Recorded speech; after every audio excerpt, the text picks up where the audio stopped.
মজাদার ঝাল ঝাল গরুর মাংস রান্না, এটা কার না পছন্দ যদি হয় আলু দিয়ে। এখানে সব কিছু উপকরণ দিয়ে একদম টাটকা মাংস মাখায় নিয়েছি। দেখেন এরকম করে হাত দিয়ে মাখাইলে মাংসটা খাইতে মজা লাগে এবং খেতেও দুর্দান্ত লাগে। হাত দিয়ে মাখাইলে অনেক তৃপ্তি পাওয়া যায়। অনেকে আবার না মাখালেও হয়, সব কিছু মিশিয়ে একটু পানি দিয়ে উঠাই দিলে তারপরে রান্নাটা হয়ে যায়। দেখেন মাংসটার কালারটা কতটা সুন্দর ছিল আর কতটা লোভনীয় ছিল। এর উপর সবগুলো মশলা এবং সব কিছু ঝাল লবণ একসঙ্গে মিক্সড করে রাখলাম।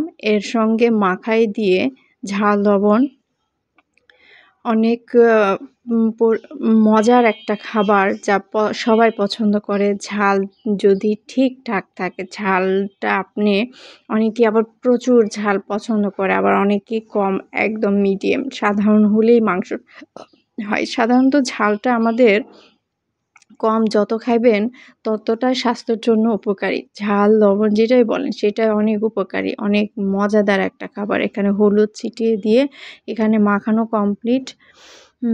এই যে দেখেন সব কিছু দেওয়া কমপ্লিট আমার। এখন এটা মাখাবো, মাখায়ে উঠাই দিব। মাংস বলে কথা, মাংস যেমন তেমন করে রান্না করলে তো হবে না। ওইদিকে খাসির মাংসটা মাখাই দিলাম, এইদিকে গরুর মাংসটা ভালো করে ধুয়ে নিয়েছি। গরুর মাংসটা এইটা আলু দিয়ে রান্না করব, ওইটা উঠাই দিয়েছি।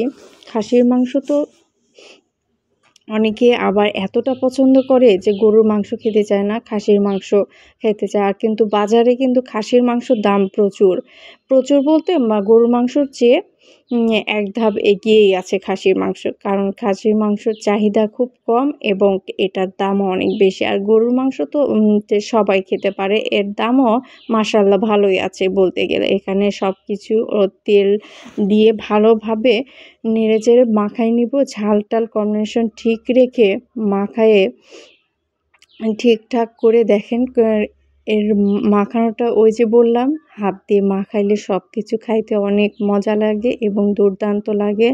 ঝালের কম্বিনেশন যদি ঠিক থাকে সব কিছুই ভালো লাগে। এই যে মাখাইনি, এটা আমি পাতিলে উঠাই দিব। এই যে আমার মাখানোটা কমপ্লিট।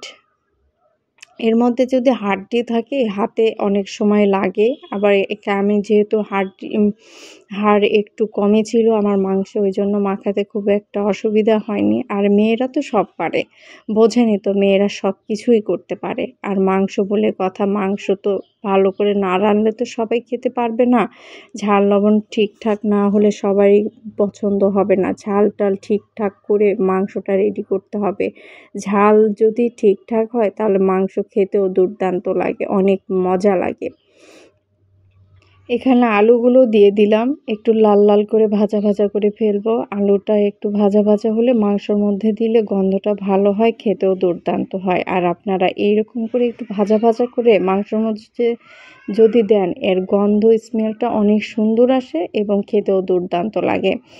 আমার ভাজাটা দেখেন একটু লাল লাল ভাব চলে আসছে। এরপরে আমি এটা মাংসর মধ্যে দিয়ে দিব, তাহলে আলু দিয়ে মাংস মজা লাগে। এই যে মাংসর মধ্যে দিয়ে দিলাম। এখন দেখেন কতটা রসালো আর কতটা মজার লাগতেছে, দেখেই তো জিভে পানি চলে আসছে। আর কতটা লোভনীয়, অনেক মজার একটা খাবার, সবার পছন্দের একটা খাবার, অনেক লোভনীয় একটা খাবার, ঝাল ঝাল মজাদার একটা খাবার গরুর মাংস। আল্লাহ হাফেজ।